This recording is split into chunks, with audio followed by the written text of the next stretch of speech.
इंसान हर पाकिस्तानी गम में भी है, रंज में भी है, अफसुर्दा भी है और प्रेस क्लब के बाहर एहतजाज का सिलसिला भी हो रहा है। मुख्तलिफ शहरों में प्रेस क्लब के बाहर एहतजाज किया जा रहा है। रुझान की जो सूरत हाल है मुल्क भर की तरह वहाँ पर भी प्रेस क्लब के बाहर एहतजाज का सिलसिला शुरू हो चुका है और बड़ी तादाद में वहाँ पर लोग मौजूद हैं।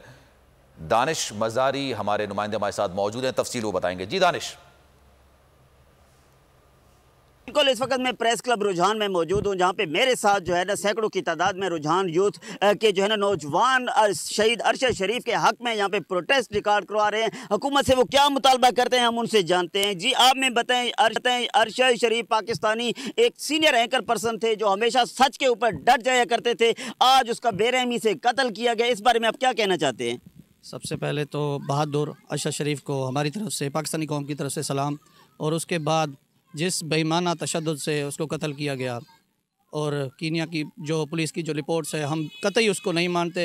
हम जुडिशल कमीशन का मुतालबा करते हैं, हम चीफ जस्टिस साहब से जुडिशल कमीशन का मुतालबा करते हैं कि शफाफ तरीके से इसकी तहकीकात की जाएँ और जो इसके कारिंदे हैं उनको पकड़ के उनको सज़ा दी जाए। शुक्रिया।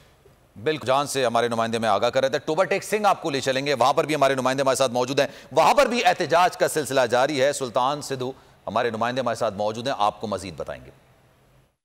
जी बिल्कुल, आज टोबा टेक में बोल न्यूज़ के एंकर जो है एंकर पर्सन अरशद शरीफ के कातलों के खिलाफ आज सहाफ़ी सरापा एहतजाज हैं।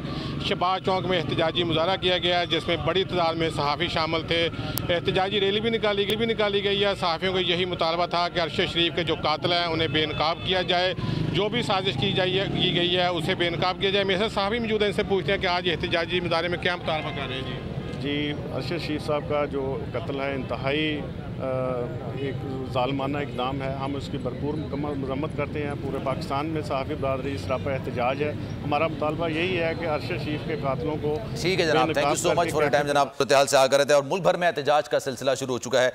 अरशद शरीफ साहब का वतन वापसी का भी सिलसिला है और आज रात 1:05 पर उनका जसद खाकी पाकिस्तान के दारुल हुकूमत इस्लामाबाद में लैंड करेगा। इंशाल्लाह उस वक्त भी आपको तमाम सूरत-ए-हाल से आगे करेंगे। सलमान मिर्ज़ा को दीजिए इजाज़त।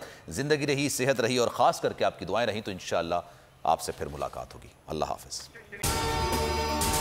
जनाब अगर ये वीडियो आपको पसंद आई है तो लाइक पर क्लिक जरूर कीजिएगा। एक बार फिर नंबर 1 बोल न्यूज ने एक बार फिर सारे रिकॉर्ड तोड़ दिए। 8 दिन के अंदर अंदर लॉन्ग मार्च का ऐलान हो जाएगा। इलेक्शन पे तवज्जो करते और इसके बाद जो है हम इसको निपटेंगे। बोल का प्रोग्राम नेशनल डिबेट 11 बजे की स्लॉट में सबसे ज्यादा देखा गया। बंद गली में तो नहीं फंस गया है कि फाइनल कॉल की अनाउंसमेंट ही नहीं होके दे रही। वो बंद गली पहुंचते पहुंचते वज़ीर आज़म की कुर्सी तक पहुंच गए। 68% सार्फिन ने सिर्फ बोल देखने का इंतखाब किया क्योंकि बोल है नंबर 1।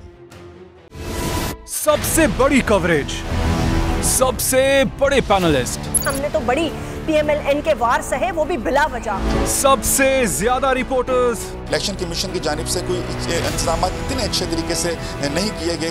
बोल की रिवायत, सबसे पहला नतीजा। अहम खबर है बहावल नगर भी कप्तान का PTI कामयाब, मुकम्मल गैर हतमी गैर सरकारी नतीजा सिर्फ बोल न्यूज पर।